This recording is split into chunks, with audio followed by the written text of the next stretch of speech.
Alléluia. Et nous saluons au nom puissant de Jésus-Christ de Nazareth, notre Maître, notre Seigneur. Alléluia. Depuis hier jusqu'à aujourd'hui, le Seigneur nous bénit par des enseignements, des enseignements qu'on ne prépare pas. On reste là, le Seigneur lui-même, le Saint-Esprit lui-même. Alléluia.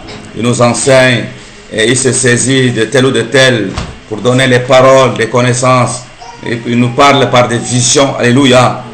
Et nous devons être attentifs à tout ce que le Seigneur nous dit, tout ce que l'Esprit de Dieu nous dit. Alléluia. Et hier, on était sur vol de Hébreu. Amen. Hein? Aujourd'hui, nous entamons survol maintenant de Jacques, de Pierre et autres. Mais peut-être qu'on va seulement se limiter à Pierre pour l'instant et on va voir si on pourra continuer avec Pierre demain. Alléluia. Alors, depuis Romains jusqu'à Tite, je crois. Amen. Ça fait autour de 13 épîtres, lettres, que Paul seul a écrites aux églises. Alléluia. Que Paul nous a écrites, les lettres. Que le Saint-Esprit a écrites par Paul à nous, à l'église. Hier, on a abordé Hébreu. Et Hébreu, il y a des gens qui disent que Hébreu c'est écrit par Paul.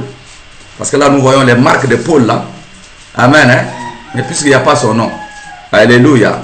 C'est comme ça que souvent, n'est-ce pas, quand les gens prêchent sur Hébreu, ils disent l'auteur a dit. Alléluia.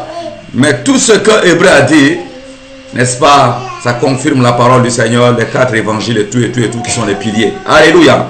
Aujourd'hui, nous abordons Jacques, qui est l'un des 12 disciples de Jésus-Christ. Paul, encore, on peut dire non, il a été rencontré sur le chemin de Damas. Il a été transformé, le Seigneur lui a donné toutes les révélations. Et tout ce qu'il a enseigné, n'est-ce pas, ne contredit pas les 4 évangiles. Et on va comparer ce que Paul nous enseignait. Le Saint-Esprit nous enseigne par Paul. On va comparer à ce que Jacques va dire, à ce que Pierre va dire, à ce que Jean va dire. Alléluia. Nous allons comparer ça. À ce que Jude va dire. Alléluia. Il a marché avec le Seigneur jusqu'à ce que le Seigneur ne soit enlevé. Alléluia. Lui-même, il a vu, il a entendu et il nous parle. Alléluia. Il dit chaque serviteur de Dieu et du Seigneur Jésus-Christ aux 12 tribus qui sont dans la dispersion. Salut. Alléluia. J'avais dit qu'à chaque fois que vous lisez les épîtres, c'est le Saint-Esprit qui écrit. Alléluia. Le Saint-Esprit s'est saisi de chaque pour écrire aux 12 tribus. C'est comme le Saint-Esprit s'est saisi de Paul pour écrire à Timothée. Mais derrière Timothée, c'est tout un monde. C'est le monde entier. Derrière les 12 tribus, c'est le monde entier. Le Saint-Esprit s'adresse au monde entier. L'Esprit de Dieu a dit, nous devons évangéliser en commençant par Jérusalem jusqu'aux extrémités de la terre. Quand le Saint-Esprit s'adresse à Mardoché là, dans un corps, c'est tout le corps.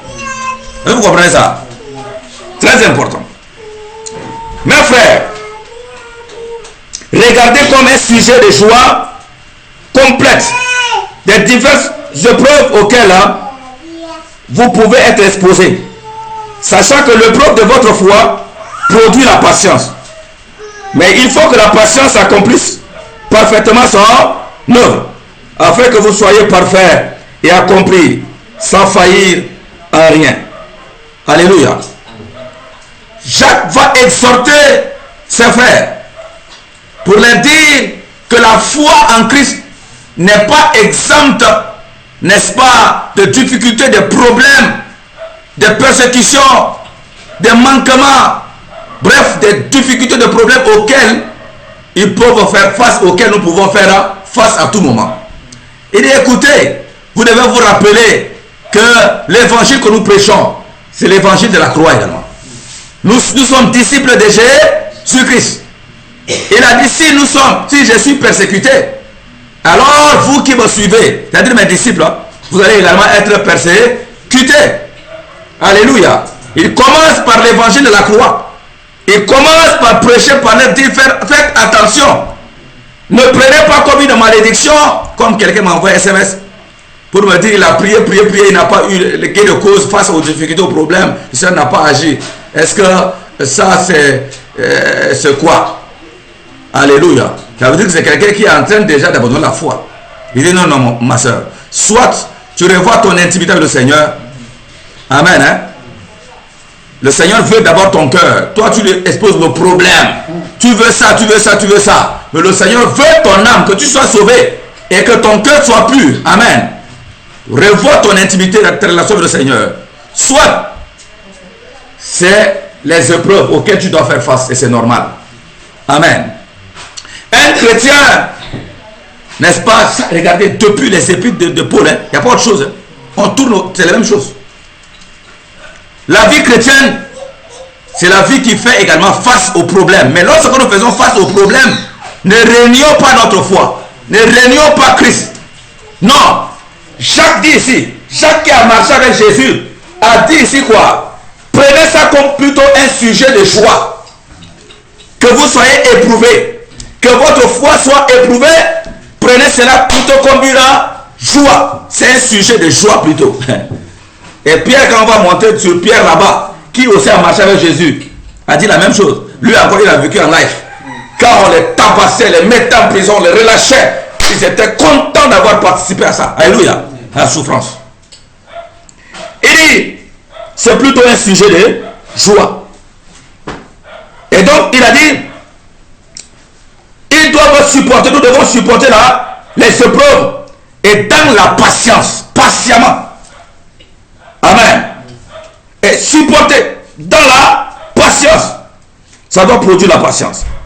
Et puis il faut que la patience accomplisse parfaitement son œuvre. Afin que vous soyez parfait et accompli sans faillir en rien. Amen. La patience là, ça doit aller jusqu'au bout. C'est de ne pas patienter un jour, 2 jours, 3 jours. Non, non. La patience de la foi, je peux dire comme ça, c'est jusqu'au bout. Mais sachant que non, non, un chrétien, ce n'est pas toute ta vie, c'est la souffrance, c'est pas ça. Mais de temps en temps, nous sommes exposés à des épreuves. Alléluia. C'est ce qu'il faut comprendre. Et quand il y a une épreuve, ça prépare, faisons bien pour, voilà, ça prépare une élévation. Faisons bien pour ne pas faillir. Et après ça, il y a une élévation. Alléluia. Et si quelqu'un d'entre vous manque de sagesse, qu'il la demande à Dieu, qui donne à tous, simplement, sans reproche, et lui sera donné. Mais que la demande qu'il demande avec foi, sans douter. Car celui qui doute est semblable au flot de la mer, agité par le vent et poussé, n'est-ce pas, de côté et d'autre. Qu'un tel homme, n'est-ce pas, ne s'imagine pas qu'il recevra quelque chose du Seigneur. C'est un homme irrésolu, inconstant dans toutes ses voies. Alléluia. Jacques nous appelle ici à la sagesse. Il dit la marche chrétienne demande la sagesse. La sagesse d'abord c'est quoi? La sagesse c'est d'abord la crainte de Dieu. La sagesse, un homme sage, quand la Bible souvent nous lisons, il dit ne sois pas sage à tes propres yeux. Non, non. Ne sois pas intelligent par tes propres connaissances. Non, non, pas ça. Ça dit sois sage selon la connaissance de Dieu. Amen. Un sage est celui qui met en pratique la parole de Dieu. C'est ça, celui qui craint Dieu. Il met en pratique la parole de Dieu. C'est celui qui craint Dieu. Alléluia. Il y a également la sagesse en tant que don. Donc il dit tout cela, il faut demander. Ça se demande. Pour avoir la sagesse de Dieu, il nous faut nous plonger dans la parole de Dieu. C'est ça la parole de la sagesse, oui ou non? Mais il faut demander la grâce de Dieu. Seigneur, donne-moi ce feu-là. Donne-moi d'avoir la faim de dévouer ta parole. Amen. Pour que je sois sage. Donne-moi le don de la sagesse. Le don de l'intelligence. Et tu demandes avec foi. Alléluia. C'est valable pour tout autre sujet. Le chrétien demande avec foi. Voilà, c'est la raison pour laquelle c'est dit quelque part, quand tu pries, réalise que tu as déjà eu la chose. La foi, c'est la démonstration, n'est-ce pas, des choses qu'on espère. Amen. Et les ciels même qu'on ne voit pas, on démontre déjà qu'on a. C'est ça la foi. Alléluia. Et c'est comme on parlait la fois dernière, quelqu'un qui a demandé la voiture au Seigneur, il commence par construire le parc auto chez lui. Alléluia. Il construit le parc auto. Il essaie de chercher les seaux de lavage de la voiture. Il cherche les mouchoirs pour essuyer les voitures. Tout déjà, il commence. Il a tout apprêté. Il y a quoi? Non, j'ai demandé au Seigneur de me donner la voiture pour mes courses. C'est pourquoi j'apprête tout. Parce que si je n'apprête pas, il me donne, je vais mettre ça où? Alléluia. Démonstration, c'est ça la foi. Alléluia. Que on va continuer un peu sur 12, on va glaner un peu là, on est obligé. Heureux l'homme qui supporte patiemment la tentation, car après avoir été éprouvé, il recevra la couronne. Voilà, suivez non? L'élévation, la couronne de vie. Ça, c'est ce qui est éternel d'abord. Il y a aussi, même sur la terre, alléluia, la couronne de vie. Après avoir été éprouvé. Alléluia. On va faire un peu, il y a une nuance entre épreuve et la tentation, on va faire tout de suite, n'est-ce pas? Hein? Il recevra la couronne de vie que le Seigneur a promise à ceux qui l'aiment. Que personne, lorsqu'il est tenté, ne dise, c'est Dieu qui me tente. Ça, on va venir dessus. Alléluia. Jacques dit ici encore, ici, nous dit ici quoi? Que il dit heureux l'homme qui supporte patiemment la tentation. Quand on dit tentation, Dieu ne tente pas. Quand on dit tentation, c'est la flèche qui va du diable au tenté, au l'homme, à l'homme. Alléluia. Le diable passe par une belle fille pour te conduire dans le péché de la séduction. Le diable présente devant toi le fruit de la séduction. Une belle fille, l'argent et autres. Amen. Hein? Ça, l'action menée par le diable à l'instant, cette action s'appelle la tentation. Amen. Mais le Seigneur qui laisse faire, le Seigneur qui était un arbitre, le Seigneur qui pouvait faire que cette fille ne se présente pas devant toi, qui pouvait te délivrer de cette tentation, quelquefois ferme les yeux et dit, je vais voir même mon enfant, qu'est-ce qu'il va décider? Alléluia. Je l'ai demandé de choisir entre la vie et la mort, je vais voir est-ce qu'il est sage. C'est la sagesse. Est-ce qu'il est sage? Amen, amen. Dieu qui reste en train de t'observer, qui te regarde, qui vous regarde, qui regarde Satan en train de te tenter. Dieu, la flèche entre Dieu et toi s'appelle épreuve. Et vous comprenez ça? Dieu dans ce cas est en train de te mettre à l'épreuve. Dieu ne te tente pas. Non, c'est pas lui qui est en action. Non, non, non, il n'est pas en action. C'est le diable qui est en action, lui. Le but c'est pour te détruire. Bon, Dieu, la flèche entre lui et toi, il t'a déjà averti. Il dit, mon fils, j'ai mis devant toi le diable, la vie et la mort. Le chemin de la sainteté, le chemin des ténèbres, du péché. Mon fils, tu as la sagesse, tu as la volonté. Moi, je suis tout puissant, je peux t'obliger, c'est vrai. Mais non, non, si je t'oblige, non, c'est pas bon. C'est pas un honneur pour moi. Amen. Il dit, mon fils, prends ton autorité. C'est ta volonté. Tu peux choisir de pécher comme tu veux. Tu peux choisir de m'obéir. Dans ces cas, Dieu participe là, à cette scène. Il te met à l'épreuve. Alléluia. Et toute la vie chrétienne est une vie d'épreuve. Nous sommes dans le désert en marche vers Canaan. Et dans le désert, nous sommes soumis à des épreuves répétées. Alléluia. Chaque épreuve c'est noté dans le ciel. Chaque épreuve, on attend pour voir est-ce que tu as combien de notes. Amen. Et maintenant, lorsque nous sommes éprouvés, notre foi est éprouvée, réellement nous aimons le Seigneur. L'épreuve c'est pour faire ça. Est-ce que réellement nous aimons le Seigneur? Alléluia. Et alors, la fin, si tu réussis, la fin c'est quoi? Tu es couronné. La vie éternelle. Alléluia. Tu recevras la couronne. Tu vas régner avec Christ. Pourquoi? Dieu n'a pas épargné son fils. Il a dit, mon fils, tu vas passer toi-même pour donner un exemple. Je veux t'exposer aux épreuves. Vous savez qu'à l'époque de Jésus, il n'y a pas de belles femmes. Amen. Il n'y a pas l'argent. Il n'y a pas tout ce que nous voyons, ces choses-là. Oui ou non? Il dit, mon fils, je te soumets aux mêmes épreuves que les autres. Alléluia.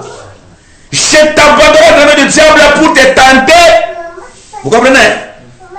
Et dans ce cas, Dieu obtient que son fils, il met à l'épreuve. Et son fils a fini. Amen. Et il te couronne. La souffrance, les tentations de quoi? D'abord, le fruit. Par les filles, par l'argent, par toi, il voit que non, c'est bon. Tu n'as pas failli. Il va commencer par fermer. Là, il ne veut pas que tu aies des habits maintenant. Ferme les entreprises. Ferme tes business. Va et trouve les ongles là où tu demandes l'argent. Les gens qui te soutiennent, ils te ferment là-bas. Ils ferment là-bas. C'est le diable qui va faire ça. Il ferme tout, tu n'as pas d'argent. Robinet fermé, il n'y a pas d'argent. Dieu, il est là, il n'a pas bougé. Hein? Et pendant que tu dis, Seigneur, donne-moi l'argent. Seigneur, fais que mon truc avance. Seigneur, fais. Dieu, il reste, il non, laisse un peu, je veux voir seulement. Alléluia. Amen. Et fermez. Comme on l'a dit là. Toi qui portais les pantalons, tu changeais les pantalons, tout ça, tout est fermé. C'est un seul complet. Tu laves tous les jours à 20h, 2 heures. Alléluia. Tu enlèves, tu te mets à nu devant le robinet là-bas. Parce qu'il fallait attendre que tout le monde dorme. Tu étales. Tu dors là, tu mets le réveil parce que attention pour...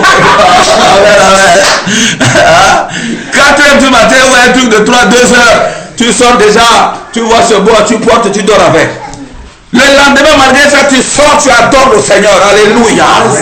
Avec la Bible dans la rue, tu es en train de prêcher au gars. Il te voit tous les jours propre. Le savon est en là, tu peux quémander. Alléluia. Non, l'enfant de Dieu ne dit jamais aux gens, non, il ne vient pas pleurnicher. Les amis, je n'ai pas d'habits.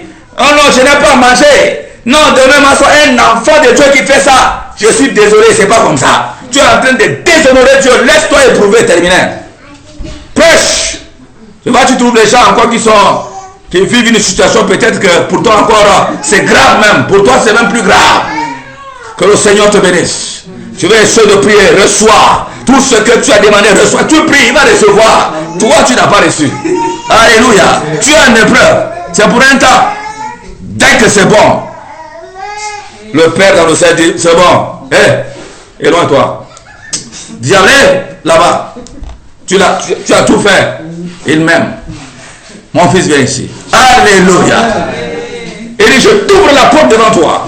La porte d'intégration. La porte de travail. Tes entreprises. Alléluia. Les gens qui t'ont vu avec un seul complet pendant 3 mois. Ta vie a changé. Alléluia. Les gens qui te voient toujours marcher à pied. Ta vie a... Mais prépare-toi à une autre dimension de combat qui t'a... Ça c'est clair, bien aimé. Alléluia. Tentation. C'est ça un peu. Que personne lorsqu'il est tenté ne dise... c'est Dieu qui me tente. Car Dieu ne peut être tenté par le mal. Et il ne tente lui-même personne. Je vais le dire là. Amen. Hein? Mais écoutez cette personne.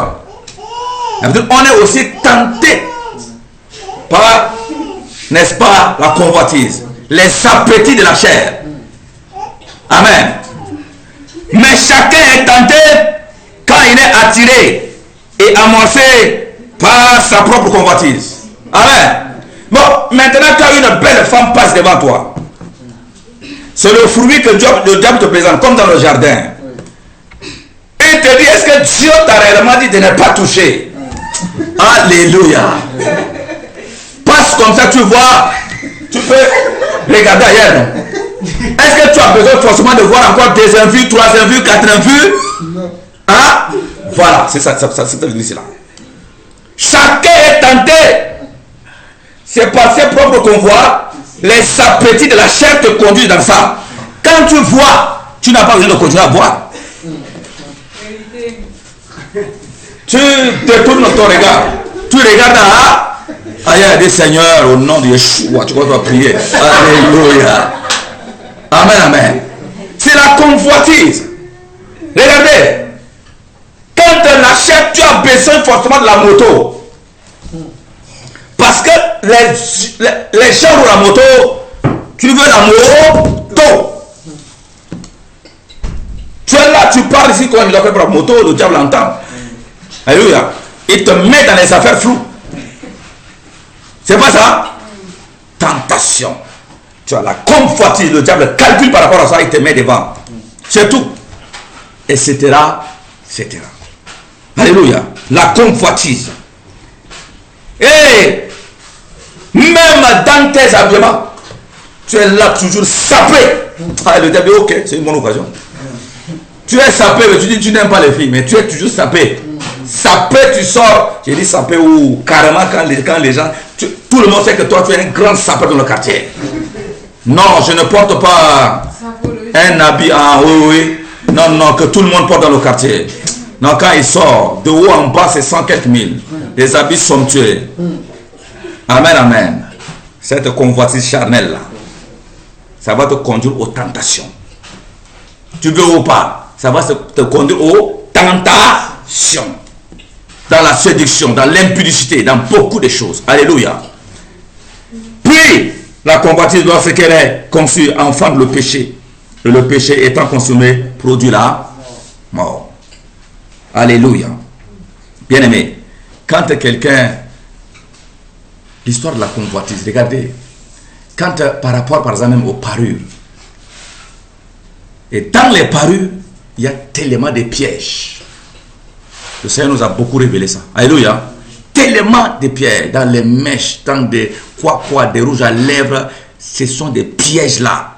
Ce sont des appâts. Ce sont, je veux dire quoi? Ce sont des points de contact des démons. Pour avoir accès à notre vie, accès à notre bénédiction. Amen. Mais est-ce que tu es obligé de porter ces choses-là? La chair te fait la guerre.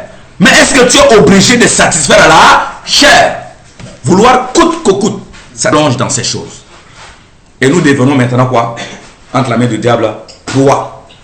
Amen. Nous entrons dans la vie de péché. Toi qui n'avais... même tes parents, quand on remonte un peu dans l'ascendance, n'est-ce pas, hein? Ta maman n'a pas été prostituée. Et puis ta grand-mère n'a même pas été prostituée. Mais toi, pour la seule raison que tu commences par avoir les rouges à lèvres, par porter déjà ces mèches, tout ça, tu reçois le démon de la prostitution. Hey, mais dans la famille, là, mais il n'y a pas déjà comme ça. C'est toi qui as cherché.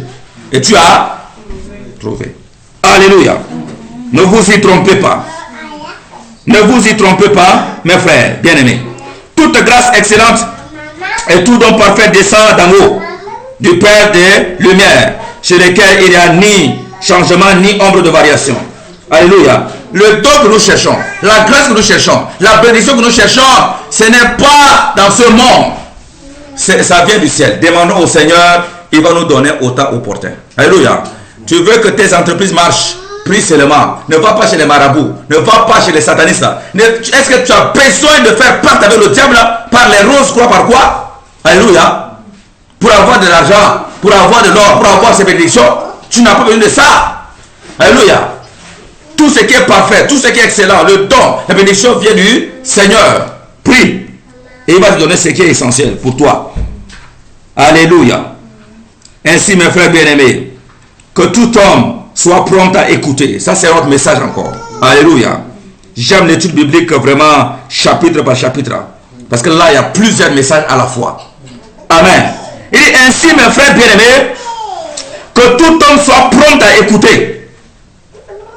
Là, n'est-ce pas? Excusez. Là à parler, là à se mettre en colère. Que tout homme soit prompt, écoute vite. Amen. Hein? Mais soit lent à part. Aïe, ça c'est la sagesse. Sois également lent à te mettre en colère. Ça te parle, ça m'en parle. Ça veut dire quoi? La Bible est en train de nous dire ici qu'en tant qu'enfant de Dieu, soyons prompts à écouter. Quelqu'un te parle, tu écoutes. Mais sois là dans les réponses. Ne sois pas un perroquet. Non, non.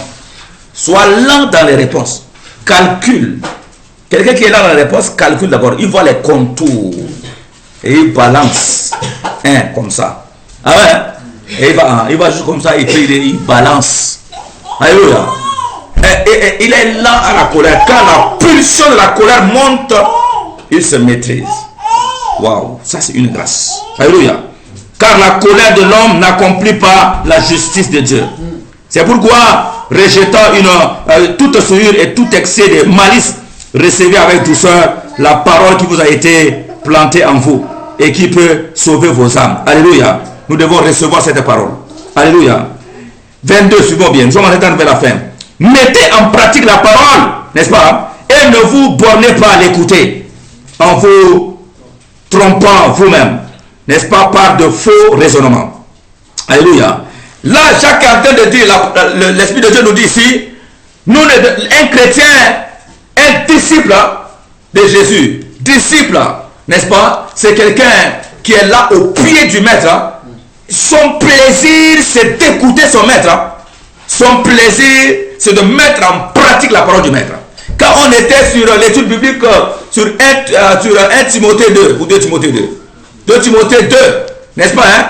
La Bible nous disait que nous sommes, n'est-ce pas, des athlètes. Et nous sommes de quoi? Des soldats. Et le soldat n'est là que pour obéir à son maître. Alléluia.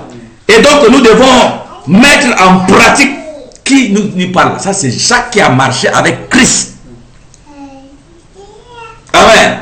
Et on dit, c'est pas seulement écouter la parole de Dieu comme ça. Une sœur a reçu la révélation, la vision hier. Le riz qui est posé au feu, n'est-ce pas, hein? Malgré le temps mis, le riz est resté comme tel, sans cuire. Ça veut dire quoi? Nous sommes sur le feu de la parole, nous écoutons la parole, nous écoutons les révélations et nous ne mettons pas en pratique. Nous sommes tels que nous étions, les pécheurs, nous sommes toujours comme ça. Alléluia. Nous ne changeons pas. Alléluia. Nous devons mettre en pratique. Et que celui qui ne met pas en pratique la parole de Dieu, c'est comme celui qui se mire. Vous avez des miroirs et qui se retourne et qui oublie ce qu'il était. Alléluia. Voilà un peu ça. Mais celui qui aurait plongé les regards dans la loi parfaite de la loi de la liberté, la loi de la liberté, amen, hein? Et ça, l'évangile. Et qui aura, n'est-ce pas, persévéré, n'étant pas un auditeur oublié, mais se mettant à l'œuvre, celui-là, n'est-ce pas, sera heureux dans son activité. Amen. C'est-à-dire, si quelqu'un écoute la parole de Dieu, si quelqu'un met en pratique la parole de Dieu, cette personne-là, elle est même heureuse dans ses entreprises. Elle est heureuse même dans son foyer. Elle est heureuse dans sa maison, sur cette terre, heureuse. Je ne suis pas en train de dire que quand quelqu'un, une personne heureuse, c'est une personne qui a des milliards, qui a des villas, qui a, je ne sais pas moi, des états. Non, non, c'est pas ça. Qui a tout ce qu'il faut pour vivre sur cette terre. Amen. Hein? Qui ne commande pas. Non, non, non, non. Qui a où dormir. Qui a l'essentiel. Amen, amen. Parce que c'est un voyageur. Il attend des moments à l'autre, l'enlèvement va partir. Alléluia. Il est heureux sur cette terre. Et Jésus a dit à Josué, il dit, Josué, si tu veux réussir dans tes entreprises, Josué 1:8. Amen. Hein? Médite cette parole des commandements, jour et nuit, afin de te comporter par rapport à ces commandements, ces paroles. Alléluia. C'est alors que tu réussiras dans toutes tes entreprises. C'est la même chose. Jacques nous dit la même chose. Est-ce qu'il y a un problème là? C'est la même chose. Il dit, cette personne qui met en pratique la parole de Dieu là, va réussir. Le problème c'est que, est-ce que nous mettons en pratique la parole de Dieu? Le roi David a dit, j'ai été jeune, j'ai vieilli, mais je n'ai pas vu un juste, c'est-à-dire quelqu'un qui met en pratique la parole de Dieu, qui marche selon le commandement de Dieu, mendier ses pains. Non, non, non, ni sa descendance mendier le pain. Ça veut dire que tu sers le Seigneur dans la crainte de Dieu. Non seulement toi, mais le Seigneur a le regard même sur ta descendance. Alléluia. Hey, si quelqu'un croit être religieux, sans tenir sa langue en bride, mais en trompant son cœur, la religion de cet homme est vaine. Si quelqu'un dit qu'il croit, si quelqu'un dit qu'il est chrétien, amen, hein? En un mot comme ça, gloire à Dieu, qu'il croit au Seigneur, et que c'est un menteur, non, non, non, c'est un menteur. Alléluia. Hein? Non. Quelqu'un dit je suis chrétien, mais il pratique le mensonge. Ben, je le fils du diable. Alléluia.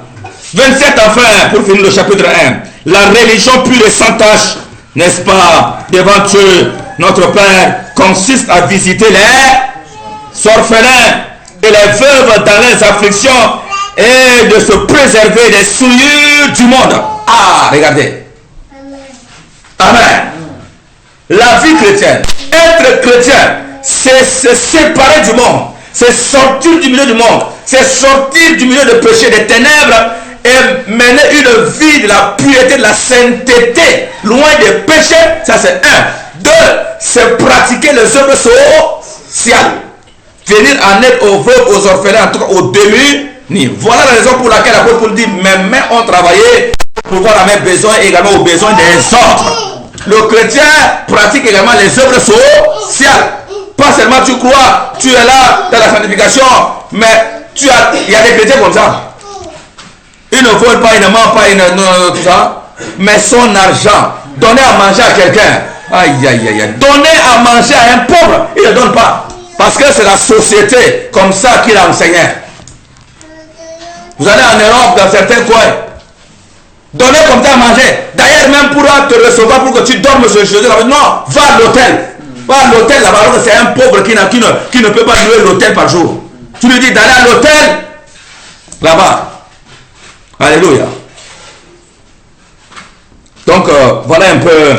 Nous avons reçu beaucoup de messages sur le chapitre 1, 2 de chaque. Nous recevons